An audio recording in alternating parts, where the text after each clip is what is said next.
Assalamualaikum warahmatullahi wabarakatuh.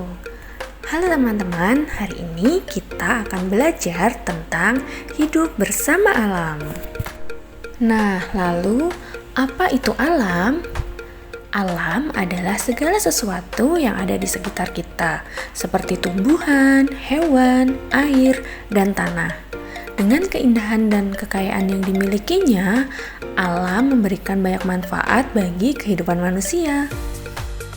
Siapa saja sih para penghuni alam? Nah, para penghuni alam ini sebenarnya ada makhluk hidup dan makhluk tak hidup. Nah, untuk makhluk hidupnya itu ada tumbuhan seperti pohon, bunga, dan lain-lain. Lalu ada juga manusia dan juga hewan seperti katak, ikan, semut, dan masih banyak lagi. Nah, makhluk hidup tadi akan berbagi tempat tinggal dengan makhluk hidup yang lain.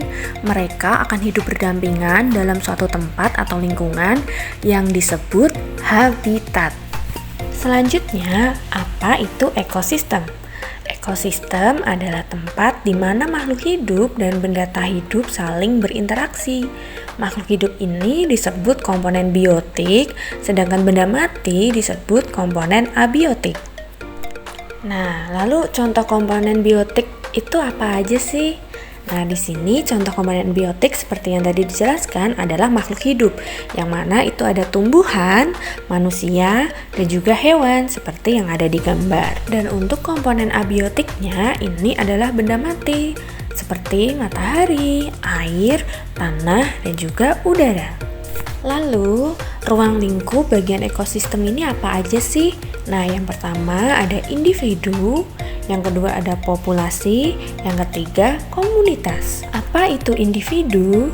Individu adalah satuan organisme dari setiap jenis atau spesies tertentu pada suatu lingkungan. Nah, di sini ada contoh dari individu. Di sini ada contoh dari seekor sapi dan juga seekor ayam.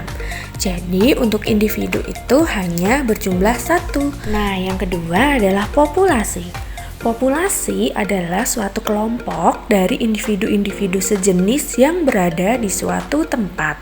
Untuk contoh dari populasi, di sini ada populasi sapi dan juga populasi ayam. Namun bedanya di sini populasi sapi terdiri dari beberapa sapi dan juga populasi ayam terdiri dari beberapa individu ayam. Nah, yang selanjutnya ada komunitas. Komunitas ini adalah kelompok makhluk hidup yang terdiri dari beberapa populasi yang saling berinteraksi. Nah, untuk contoh komunitas ini seperti ada misalnya beberapa sapi, beberapa burung, ayam, dan beberapa tanaman. Mereka berada dalam satu tempat dan saling berinteraksi, seperti beberapa sapi sedang memakan beberapa rerumputan, dan seterusnya. Selanjutnya ada komponen biotik. Nah, ini ada hewan dan fungsinya.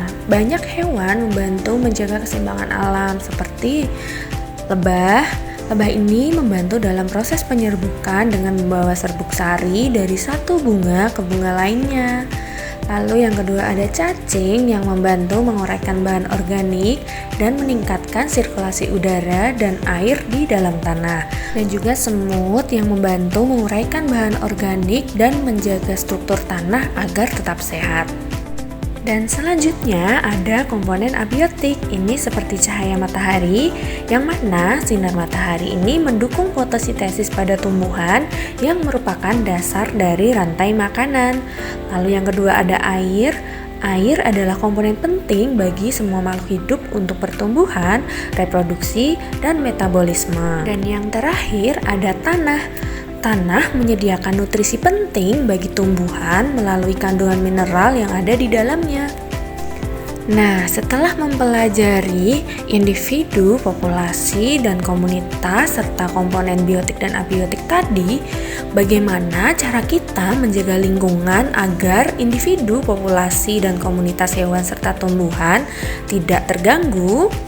Langkah sederhana yang dapat kita lakukan untuk menjaga lingkungan bisa melalui menjaga alam dan mengurangi pencemaran. Hal itu dapat kita lakukan dengan upaya membuang sampah pada tempatnya. Lalu, kita juga dapat melestarikan hewan dan habitat hewan, yaitu dengan tidak menebang pohon secara liar dan dengan edukasi serta kesadaran lingkungan, yaitu kita dapat mengajak masyarakat untuk melakukan reboisasi dan menggunakan bahan-bahan organik untuk kegiatan sehari-hari. Demikian pembelajaran hari ini terkait para penghuni alam. Semoga bermanfaat dan sampai jumpa di video lainnya. Wassalamualaikum warahmatullahi wabarakatuh.